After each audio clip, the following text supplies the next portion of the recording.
Pipino. Pipino. Sorry. Mga opo.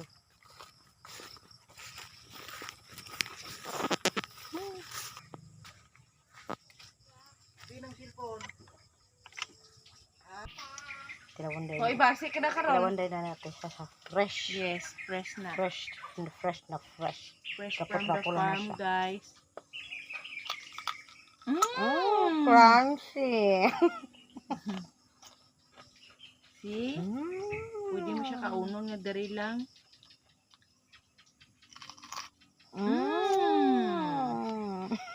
Daw kwan siya. Daw bayabas. Bayabas gani.